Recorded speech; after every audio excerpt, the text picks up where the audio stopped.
Hey everyone, Straw Hat here again. Today's video is going to be a little bit different. We're going to be focusing on how to scavenge as a brand new player. So this video is aimed at helping brand new players get reagents to build up a mage as quickly as possible so that they can fund any other character that they want. Now you could go Bard Dexter, that's pretty cheap to start, but not everybody wants to play a Bard Dexter, so this is one avenue to getting your account set up so that you can do whatever you want for the most part. The Scavenger itself is always going to be useful. You'll be running this guy plenty to stock up on regs, especially when you get that shelf. So the idea here is to make a brand new mage character with the mage template when you start up a new character. It's all you need.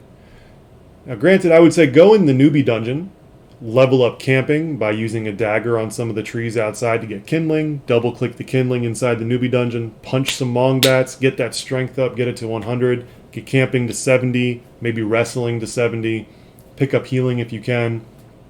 And then what you're going to do from Shelter Island, which is the new player starting zone, is hit the moon gate in the top, I believe if we're looking at it with just cardinal directions, northeastern corner of the island. You'll see a bunch of people there shouting for their vendors, saying, we have this and that, go to the mall here, go check out our vendor there. Ignore that, go to the moon gate in the middle, and go to Anchor's Rest. Now if you look at the map here, this is Anchor's Rest. You're going to end up down here.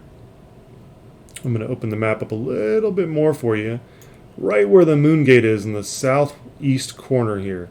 So once you end up right there at the southeast corner of Anchor's Rest at the moon gate, you're going to run straight up. If you follow the mouse up on the left-hand side here, cut left, then back up, and you're going to find a pink moon gate. That pink moon gate's going to teleport you across so you don't actually have to take the pulley system there. Then run up this bridge here, straight into Anchor's Rest, and then down out the southwest corner of Anchor's Rest. There is a tunnel that you go down right here, southwest of the bank. Come out across and you'll end up by the Anchor's Rest South Caravan. So you're going to follow the path all the way down the caravan, up to the next healer right here at the Shadowspire Cathedral Caravan. There's no entrance at this corner to the courtyard of Shadowspire Cathedral. So you're going to run up the outside, go northeast, follow the fence all the way up to where you see my character right now on the map. So that's where we're at. That's where we're waiting. We're going to get right to it now. So this is the first dangerous part. Assuming no one's cleared these mobs, you're going to want to be careful and find a way to get through them. In this case, you could either preload a heal or you could preload a teleport. Some of the mobs are dead. Hopefully there's no skeletons. Nice, they're dead. This place is usually busy, so chances are these mobs won't be alive. And the entrance is right over here. You're going to run right past the wandering healer. And then, or walk in my case. I don't have any food, so I'm out of stam. Brand new character, guys, just to show you anyone can do this. And you're going to run right into SSC. As I said, incredibly busy. There's always mobs to kill. There's always mobs that are dead. Always people. Always something going on. So if you want to loot corpses and you don't have the settings that auto-open the corpses, which I highly recommend doing. In fact, let's show you that real quick before I get any further into the dungeon. This is going to be crucial for when you're scavenging. You're going to go to Options, General, and select Auto Open Corpses. Once you select Auto Open Corpses, it's going to select all the corpses around you within 2 range. Skip Empty Corpses. We're not interested in those at all. And I have both on, so let's go ahead and just do both. In this case, there was some meat on these corpses, but I already checked them. Pulled it up anyways. Okay. So as you're running, and there are gray corpses on the ground, what you're going to be looking for are the mephits. There you go. There's 175 black pearl, or 150 right off the bat, right? Mephits, gargoyles, all on level 1. I don't really recommend going down to level 2, simply because there's less caster mobs down there, and far more AoE mobs. And if you're brand new, you'll be able to pick up some scrolls here as well, which mean you can add them to your spell book.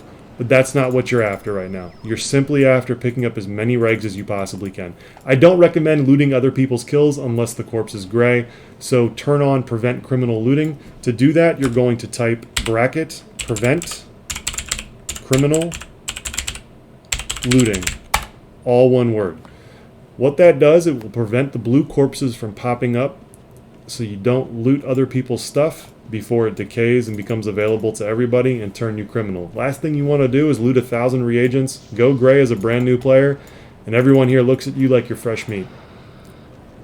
Also, don't ignore the gems. The gems are good. You'll find some recall scrolls right there, right? I've already got 150 black pearl, 8 recall scrolls, some gems worth maybe 60 gold. Not really too worried about the gold. What we're doing right now is selecting enough regs from these corpses to be able to train your magery up. The goal here, once you get enough regs to train magery up, is to get 100 magery, 100 meditation, 100 spirit speak, 100 eval. Basically, you're building a summoner character. The reason for that is fairly simple. Unaspected, uncodexed, unsummoner's tome summoners can take on nearly any mob in the game. Nearly. Not all of them.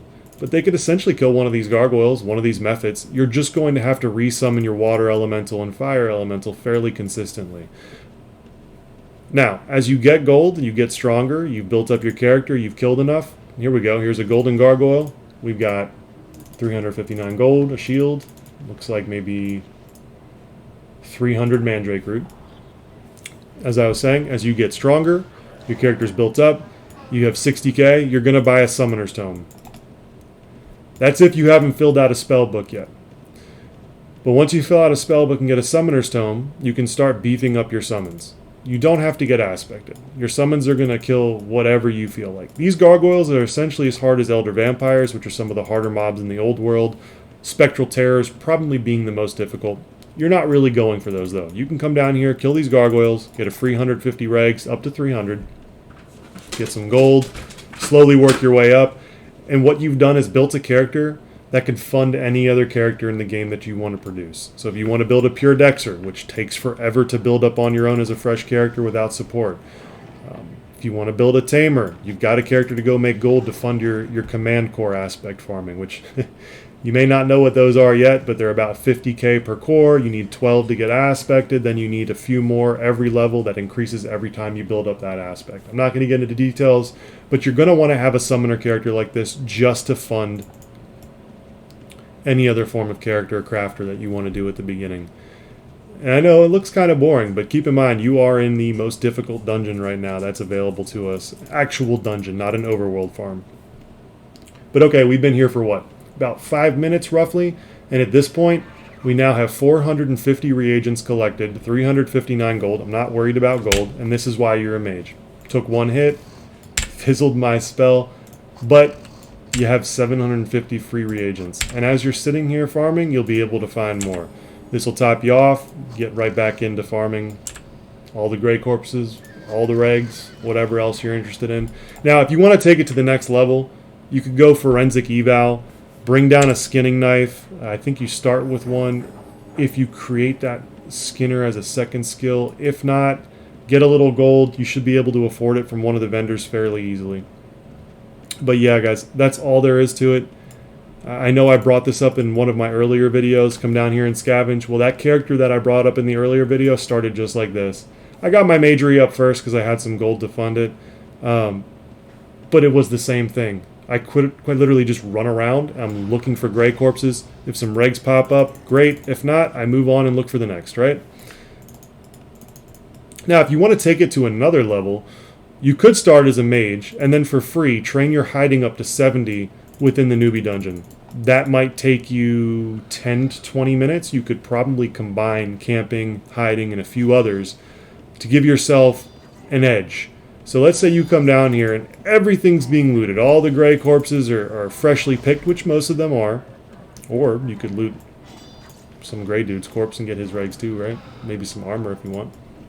But yeah, again, let's say all the corpses are blue or everyone's looting them all. There's really not much. You're not having a great time. It's prime time. You know, it's going slow, which is going to happen. You're going to have days where you collect 1,000 regs in 5 minutes. You're going to have days where you're running for 30 minutes for 1,000. But really, you should be done with scavenging after a day or two. But if you get hiding up, you've got magery, you've got camping, and you want to loot this blue corpse here, which I can't check at the moment because we have prevent criminal looting on. But let's say that guy left the regs in there. Well, alright, you've got 300 up to 500 of every other reg, yet you have yet to see Nightshade. Well, there's 300 Nightshade, right? You really want that Nightshade. You're going to take it all back, drop it off, have a good stockpile of regs, and come on back and get more. Well, you've got hiding now. Go ahead and loot that blue corpse as long as no one's around. hide somewhere with maybe a little transparency play going on. I'll give you an example right here. Run into this side or all the way up here and hide. I guess there's no transparency there, but down here there will be. Hide right here. Chill for 2 minutes. You'll have your status bar up and you see the red hand here. The red hand is criminal. If you have a timer on that, you're gray. If you're gray, you're free to kill. You don't want to be gray unless you can hide from people. But that's it, guys. That's SSC Scavenging 101. It's not difficult, just time consuming. But as a new player, if you don't want to be a burden on anyone else, you don't want to go around begging people for regs, begging people for gold. You want to play the game and not be done a ton of favors, which is how I prefer to do it too. Head on into SSE, scavenge a little bit, get some regs, max out your magery, produce that summoner, get a summoner's tome, get a full 64 spell book, get a ruin book, and get farming. That's all there is to it, guys. Have a good one.